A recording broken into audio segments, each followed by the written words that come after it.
This one has a bigger screen, but this one is more compact and easy to hold. But why is the S21's back made out of plastic? And where is my micro SD card slot? What? I should just give up and buy an iPhone. But there are 4 iPhones to pick from, what? Oh my god, I heard these will support the S Pen, but it's only for the Ultra. Why are there 3 Galaxy S21s where 2 of them are basically the same? I'm sorry, I give up. I don't want a new phone. Yeah. You ready? Yeah. Oh yeah. Let's roll it. This is the Samsung Galaxy S21, and this is the Samsung Galaxy S21 Plus. What is the difference? Which one should I buy? Good question. I am here to answer that. Maybe, probably, we'll see. Let's talk commonalities first.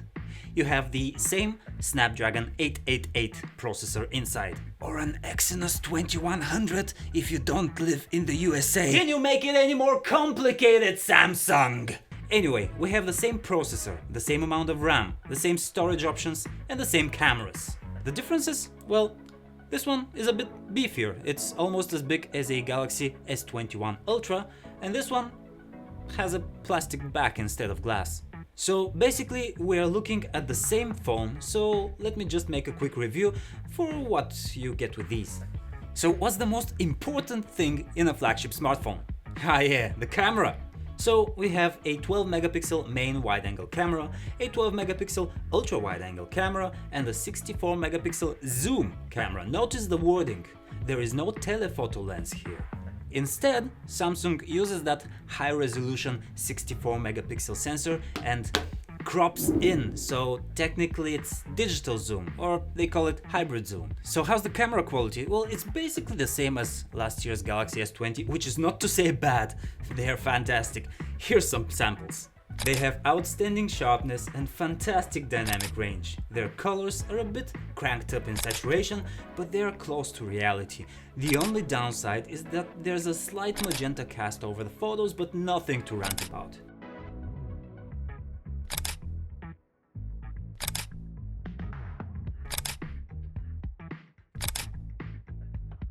Now, Samsung did say that the night mode has gotten immensely better, but I wouldn't say there's much of an upgrade over last year.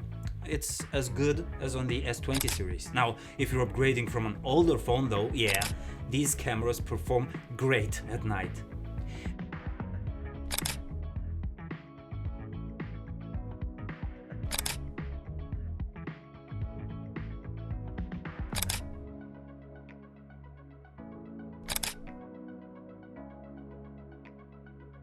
The 10 megapixel camera on the front is also great. You're looking at some mugshots right now, and as you can see, there's tons of detail in my beard and around the wrinkles of my face. Thanks for the reminder, Samsung, I guess. These can record 4K video at up to 60 frames per second. However, do note that if you want to record video in HDR10+, you are limited to only 4K at 30 FPS. 4K looks great and delivers all the good stuff from the photo section. High dynamic range, great details, great color.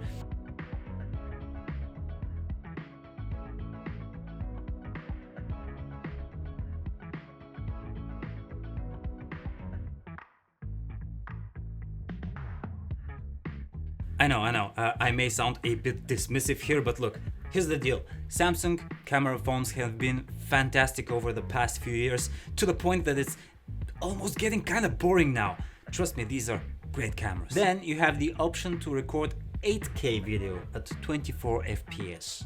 Come on, Samsung, I don't even have a computer at home that can play an 8K clip, yet this phone can record it and play it no problem? Now, it doesn't look fantastic. No, forget about the quality post-processing or stabilization when recording at 8K, but hey, you can do it, I guess.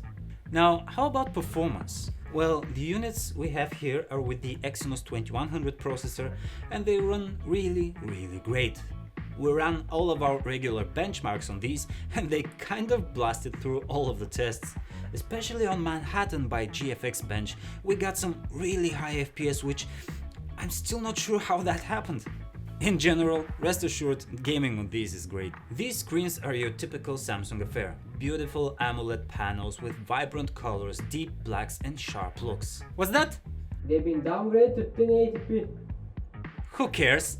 Yes, the Galaxy S20 phones had QHD Plus screens. These are FHD Plus, but look, you still get more than 400 pixels per inch on both of these phones.